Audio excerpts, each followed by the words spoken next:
Well, hello again, everybody. Welcome to another edition of The App. This is our KTBS political podcast. The app stands for Architects, People, and Politics. It has nothing to do with computers, although I can see why it might be a little confusing from time to time. And we have a couple of really special guests with us today. And in the studio here to my right is Mr. Louis Avallone. Louis, thanks for being here, my friend. Thank you for having me. This is really exciting. I'm looking forward to this edition. And joining us via Zoom is Stephen Parr. And Stephen, welcome today, and thanks for being here. My pleasure, Jeff. Good to see you again. Absolutely. And both of these guys, if you don't know, are the co-hosts of a highly successful and very entertaining radio program called American Ground Radio. And Louis, tell us when it's on in this Shreveport area. Sure, yeah, absolutely. So we're on from 5 to 7 p.m. on KEEL. Most folks know that as 710 Keel, 101.7 FM, and in over 45 markets all across the country. That's news to me. The last I heard, you guys were in 40 markets. Now you've expanded to 45. Your show continues to grow, Stephen. Yeah, we have been very successful so far, and very fortunate to do that. We've had a good combination of Louisiana stations that have picked us up. We're in every Louisiana market. I think except Lake Charles at this point. And then we've also been able to form a good partnership with Salem News Channel, Salem radio stations. We're on in Salem, New York, and we're joining the Salem podcast network as well. So we're going to be on the same podcast network as Dennis Prager, Charlie Kirk, some other folks like that, big name folks, and we're excited to be joining that. I can imagine you are. I also hear you all the time on Moon Griffon. He bills you as Stephen Parr's climate czar. That's kind of fun. I like listening to you guys together. Yeah, Moon actually sent me a request to be on his show this morning. I was like, no, I got to go do Jeff's show. I can't do Moon. I got to do Jeff. So maybe tomorrow I'll be on with Moon. And hopefully we'll actually have Moon on with us on Friday. We're trying to see if we can work that out, too. Oh, that's great. We've had Moon on here before, and that worked out really well. We had him on with Dodie Horton and Alan Seabaugh. So he was comfortable with them, and it made for a pretty good program. So tell me about the genesis of American Ground Radio. How did this get started, Louis? You know, I had, by chance, and really it's by God. Back in 2015, Stephen and I, our paths crossed. I had this idea about a conservative, values-centered organization. Mm-hmm. And I was sharing this with him, and I said, you know, we need to spread conservative values all over the country. Mm-hmm. Because, you know, there are a lot more, we felt that there were a lot more conservatives than maybe were given credit. Yeah. And so we started forming this organization, and we started working on a book, and along the way we said, hey, on July the 4th, maybe one great way to premiere this book that we were writing, Bright Spots, Big Country, would be to go on the radio. And on the 4th of July. Now, most radio stations across the country, it's a best of, right? Even the drive time slot. Mm-hmm. So we went to several radio stations, obviously went here in Shreveport first with Keel, and said, what are you doing on that drive time from 6 a.m. to 9 a.m.? What if we produced a show filled with guests from all over the country, all about what makes this country great? Yeah. They thought it was a great idea, and that year we had Tucker Carlson was one of our very first guests. That's great. And as we were recording these interviews, Keel, they were listening. You know, they were listening. Are these guys? Who are these guys? Is this any good? And they came to us and they said, this was halfway through recording all the interviews, and they said, would you like to do this every day? And of course, I was like, I've got a job. Right. I don't know anything about radio. Got a real job. and Stephen, for example, he had been in radio. He's been in television. Right. So it was a little more natural for him to consider it. But ultimately, we decided, let's do this. And in September of 2017, we launched American Ground Radio. Stephen, so crossing paths with Louis was pretty fortuitous for you as well. Tell me about that partnership and how it works. Yeah, it's actually been a great partnership. And actually, the book is right over my shoulder. Bright Spots, Big Right. Country. I have a available on copy of Amazon, that, by the way. if you'd like to get a copy of that. Yeah, no, Lewis is absolutely right. This is absolutely a God thing. I was on a radio program, and this after I left KSLA. I was the chief meteorologist for KSLA for a while, Right, and I was going to ask you about God that. called me out of that and said, "I've got something else for you." So. He didn't explain what else he had for me. He just said, I had something else for you. So after I was working on a radio show and that ended, and I prayed for a partner, somebody who fills in the parts that I'm not good at, somebody who's able to do the things that I don't do well. And within 2 weeks, Lewis and I started working together and on a radio ad initially. And where this has gone is it's completely a God thing. You know, the reason we're in 45 different markets isn't because Lewis and I are so great and, you know, everybody's pounding down the door. Oh, we got to have Lewis and Steven. It's really because God's opened some doors and we've been able to walk through. We do really we focus on making sure that we're creating a good product, a good show every single night because nobody has to listen. Nobody's required, just nobody's required to listen to your podcast, the app, right? Nobody's required to listen to American Ground Radio either. So we want to make sure we're creating something every single night that is different than what people can get elsewhere and is more entertaining and is more insightful and hopefully people learn something and they walk away with a piece of hope by the end of the show. And we really go in with that mindset of we've got to create something excellent every single day because people have choices and nobody's required to listen to American Ground Radio. Stephen, you've been in this business a while. You know how crazy it can be. It can end in a heartbeat like that. How is it commanding your own ship, I guess, rather than working for somebody else? Not having a non-compete in my contract just makes me sleep better at night. Right. That was one of the things I found frustrating about working in the industry.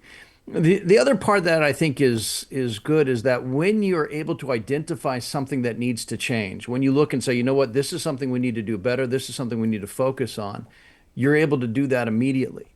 When I was working for bigger TV stations and I would say, look, here's a place where we need to work on that. And they go, oh, okay, great. Yes, let's work on that. Let's get a committee together and talk about how we're going to work on that. Yeah. And the committee meets and then nothing ever happens. Right. And so I found that very frustrating in working for bigger companies. The other part is that bigger companies, they would hand down ideas of, okay, this is how we're going to cover news. Or this is what we're going to do. This is the new thing. This is the trend. Oh, we're going to give the weatherman a dog or, something. It doesn't matter. Right. It's whatever the popular industry trend is. And they hand that down from a consultant. And everybody goes, yes, that's a great idea. And then a year later, the consultant comes in and says, we're going to completely stop doing what we were just doing. We're going to go do something else because that's the new trend. Right. And I don't want to chase trends. I want to focus on the audience. And I want to be providing something that the audience wants. I don't... if I want to chase trends, I'll go create a TikTok channel. That's not the point of this. Yeah. And Lewis, as Stephen mentioned, you guys concentrate every night on creating the best program you have, so making it the most entertaining. So it's not necessarily the guys, although you're both terrific, but it's the message, right? It's the message you're sending out. And that's what we try to focus on are the principles. We talk about the current events, and you talk about the issues, you talk about people, but what is woven in all of that is a principle, some sort of conservative principle about personal accountability, for example, or what is the limited role of government? Should government be funding a pickleball, a $10 million pickleball court? We can debate about that, Sure. But we're going to talk about the principles and not necessarily vilify the individuals who believe this policy is good, this policy is bad. Let's look at the policy and find out empirically what has been the result. And if the result has been good, why is it that it has generated the results that were intended? Yeah. And if consistently, like raising the minimum wage has resulted in more unemployment or underemployment, then we need to talk about that as well. Because if you don't know your past, you're doomed to repeat it. Yeah. And for mistakes, you certainly don't want to do that. Stephen, you guys are in 45 markets now, as we mentioned. How difficult, or what is the process you use, I guess, in determining how much local Shreveport, Bossier news you're going to cover versus national news? Well, that's one of the neat things about the way our program's set up is that we have 1 hour, the first hour, the 5 o'clock to 6 o'clock hour is our Louisiana hour. And that shows just in Louisiana markets. We're in New Orleans, Baton Rouge, Lafayette, Natchitoches, Natchez, and Shreveport, and Monroe. And that hour, we really focus on Louisiana politics. And so we don't have a problem saying, this one segment, if there's something coming up with the SPLC suing the Caddo Parish School Board over closing Queensboro Elementary, we can talk about that from a responsibility, a conservative standpoint of saying the school district has a financial responsibility to the taxpayers, and the school district's job is to make sure that that money's being spent wisely. And it's not racist to say this school doesn't have the population to support the money we're having to spend on it, no matter where that district is. So, that's one of those situations where we can actually dig deep into what's going on in Louisiana politics, and yet we're staying focused on principles that apply across the entire state. Same idea, we can talk about a story down in New Orleans, how the mayor of New Orleans is flying around all over the world, you've got 10 escaped convicts from the largest jail in New Orleans, and the weekend after they're gone, she flew to Montreal, and none of the taxpayers in New Orleans knew about it. Well, that's just not good leadership. No, that's arrogance, and that's not okay. So we can talk about these things going on across the state in depth and in detail, and yet it still is focused on principles that apply everywhere. Do you, Louis? Do you guys have a way? I mean, I know you do, but is there a way to gauge which hour is the most popular? Let's just say in Shreveport. Sure.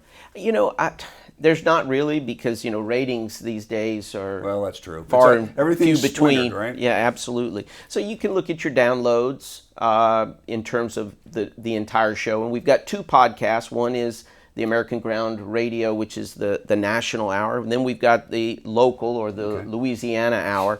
So you can look at that on a statewide level and say, well, it seems to be more popular. The local podcast seems to be more popular versus the national, but that's not necessarily a fair comparison, because you've got a much larger population of folks that hear the show across the country than locally. So I think we get a lot more feedback on local issues. I think folks feel more comfortable sometimes just texting us. They might know us personally, and so we get a little bit more feedback that way, but it's a little hard to gauge. Okay. Stephen, let's talk about being a conservative. It's getting easier, but 10 years ago when you guys crossed paths, it wasn't very popular to be a conservative, was it? That's one of the things that I wanted to focus on, is that as we started all of this, that it's not about necessarily being a conservative so that you can get the label of being a conservative. It's about believing in principles that are right. Yep. People are like, oh, Stephen, you always have to be right. You always have to be what the weatherman's always got to be right. Well, yes. Who wants to be wrong? Well, that's a good But point. I don't get to be right just by saying whatever I think. I'm only right if I say right things. And so the reason why I am conservative is because when I evaluate what's going on in the world, and when I look at politics, the right answer, the correct answer, what I mean by that is the answer that provides the most good for the most people is almost always what is called a conservative principle. So I have no problem being unpopular if what I'm focused on I know is really correct. And look, if you're a Christian, you understand that too, that it's not always popular to be Christian, but if you're looking at what is the right answer, you're willing to stand on a firm foundation. We base our political foundation on a very firm foundation, the Declaration of Independence. And one of the things we say on the show all the time is that you should run every single political opinion you have through the lens of the second sentence of the Declaration of Independence. And that's the one that says, we hold these truths to be self-evident, that all men are created equal, that they're endowed by the Creator with certain unalienable rights, that among these are the rights to life, liberty, and the pursuit of happiness. And that sentence goes on. And if you'll go past the dash and you'll read the entire sentence, it will tell you why government exists. It will tell you the proper role of government. It will tell you where government gets its power. It will tell you what happens when government abuses its power. What should the people do at the point when government abuses its power? And if you will apply that logic to every single political issue, abortion, to immigration, to taxation, to should we be putting several $1 million into a pickleball tournament, you can look at all of that through the lens of the Second Census Declaration, and you will come out with the right answer. Whether you consider that to be a conservative answer or not, I don't care as much. What I focus on isn't the label of being conservative. What I focus on is this correct? And is this the thing that does the most good for the most people? And Louis, don't you find that much of the time these principles are based in just common sense? It is. It really is. And many of them are biblically based. And so we talk a lot about our spirituality and our Christian faith. And that's also important because it's really hard to talk about certain principles without understanding what they are rooted in, that they are actually rooted in the scripture. Right. And so that's why when we talk about putting the Ten Commandments up in every classroom in Louisiana, the Ten Commandments are also posted in the United States Supreme Court. So, so you've got to have that discussion. You can't just talk politics. You can't just talk partisanship. That's too easy. You've got to dig deeper, and that's what we try to do every night. And by the way, Stephen said that he's not right just because he says it. We both feel that we're right, but that's part of the discussion. Sure. But we can have that discussion, and we do obviously every night. And afterwards, it means not that it means nothing. But we both know where we're coming from, and we know we're coming at it from a position of how do we make this country better. Stephen, you guys have a special show upcoming, correct? Yes, we do. Very special show. This was actually, I think, Lewis's idea. One of the neat things about working now with he's going Lewis, to give me credit. One of the neat things about working with Lewis is that you walk into work and he goes, "Hey, I have an idea." And you have no idea where this idea comes from. My very first day working with Lewis, he says, "We got to write a book." I went, "Okay, great. What are we writing a book about?" He goes, "I don't know." So that's where the Bright Spots Big Country came from. So working with Lewis, he's got some crazy ideas every now and then, and this one was another one of his crazy ideas, and it's genius. So you've got Donald Trump's birthday coming up on Saturday. And it's president's birthday, and it's also Flag Day. Donald Trump's the only president who has a birthday on an American holiday. Just happens to be the same day. It's also the 250th anniversary of the founding of the United States Army. So the Army is actually older than the country, which is kind of interesting. So we've got a special show coming up this weekend where we're just celebrating President Trump's birthday. And what we've done is we've asked people from all over the country and actually technically all over the world two really simple questions. What would you like to give Donald Trump for his birthday? And what gift do you think Donald Trump has given the country and the world? And so some of the folks that are going to be on this, Mike Johnson, Speaker of the House. Yeah. Of course, he's been a big fan of the show since we just got started. So Mike Johnson's going to be on the show. Awesome. We have the ambassador to Israel, Mike Huckabee. He's on the show. We've got Ben Carson, Dr. Ben Carson, former head of Housing and Urban Development.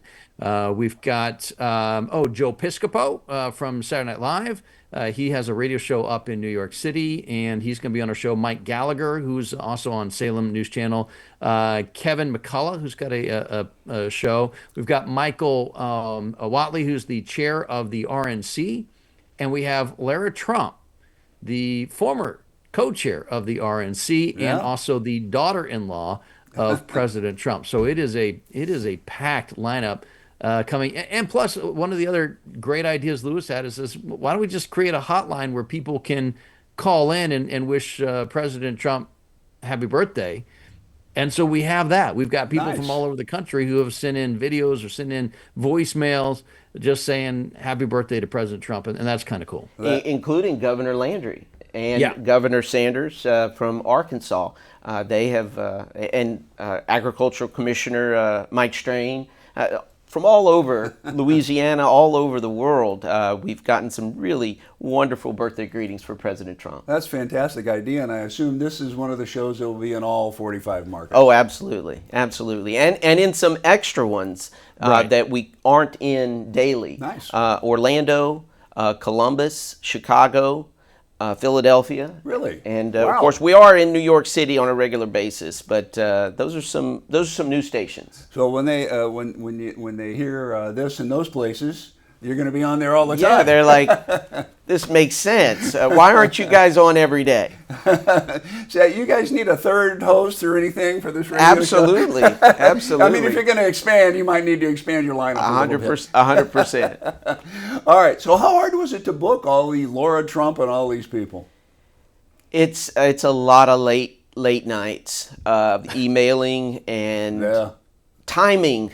Timing is everything, because you reach out to one person that connects you with Yeah. another person, and then that person. Anyway, it's a lot of late night emailing, Yeah. a lot of phone calls, texting, but you got to be persistent, Yep. but polite. Right. And we are, and No. and we're very respectful of their time when they call in. We're ready to go. 7-8 minutes. They're in and they're out, and hopefully they remember that. And the next time we might like to have them back on the show to talk about something. They're like, yeah, that's easy. Stephen, how would you compare working on this show to other things that you've done in broadcasting? Okay. Yeah. So one of the things that I always wanted to do, I always wanted when I was working in TV news, every night I wanted to go home and think, all right, we put together something of quality there. We put something together that was really good. Mm-hmm. And working in TV news, not every day is like that. There's sometimes the show goes, and at the end of the show, you just go, what was that? Oh, that never happens. Come on. Well, it may not happen at your TV station. No, I'm kidding, man. That was total sarcasm. It definitely happened at some of the ones I was working on. One of the things we've been doing this now 8 years, and one of the things that's very nice is almost every night I'm able to go home and go, you know what? We put together a good show. Yeah. We put together something that you really can't get anywhere else. We put together something that is positive. We put together something that highlights something that people may not have thought about in a particular way. And we did it with quality and with style, and a show that you can be proud of. Yeah. That's really what I wanted to do. I called it, I want to make good TV. I want to make good radio Right. now. Right. Although we're about to start heading to where we're making good TV, and that's another thing we can talk about. Oh, But, okay. yeah, we got some more expansion coming. But Well, see, you do need me. 100%. Look, I got to ask now. One of the most, in my opinion, I'm sure this is going to be borne out, but one of your more popular segments is the American Mamas. Oh, right? absolutely. Yeah, we need Yeah. to talk about them. Yeah. Absolutely. How did Stephen? that come about? I mean, I know I went out and did a story early on when you guys were kind of just getting into that, because I thought it was incredibly entertaining, and just kind of bring us up to date. I guess, Stephen, go ahead. yeah, this is just another one of those Lewis ideas. You walk in, and Lewis goes, "Hey, I've got an idea." But he says, look, there's this lady that writes articles for one of the local magazines named Terry Netterville. She's a great writer, and I think she should be on the radio show. This is as we were starting the radio show, as Keel had asked us to do the Daily Show. And I liked the idea because in talk radio, especially in political talk radio, there aren't a lot of female voices. It's almost all male voices. Now, Larry Trump now has a radio show. You've got a couple here and there. Candace Owens got her podcast. But when we were starting the show, there really weren't a whole bunch of conservative female voices. And we thought that was important to include in our show because, look, more than half the population's woman. Sure. They're female, and we don't always think the same. And so it's good to have that perspective. We talked to Terry, and she was like, oh, gosh, I don't know. I'm not the right person. I'm better at writing, but I know someone who's really funny. And she introduced us to her friend, Denise Arthur. And as we watched the two of them interact, we went, no, it's the two of you together. And so we started the show with Terry Netterville and Denise Arthur as our American mamas, and they would do a segment every single show. And then Denise passed away after the COVID lockdowns. She got cancer and passed away. And for a while, Terry did the mamas on her own. And then she came back and said, I want my sister to join. Can my sister be the other mama? We went, absolutely. So her sister, Kimberly Burleson, is now the other American mama. And it's hilarious watching the two of them interact and seeing how they look at the world. And one of the fascinating things is over time, when we just started off, Terry and Denise were like, oh, we only want to talk about mama stuff, about kids in school and about, home and stuff like that. Mm-hmm. And then over the years, as they were listening to the show, they were like, no, these are actually these political topics. These are things we have to dig into because they have a huge effect on women and on family and on schools, all the things we just wanted to talk about just kind of as a soft social thing. Right. They started to realize, no, we actually have to get into the political stuff because if we don't get into that political fight, we're going to lose the stuff that's important to us.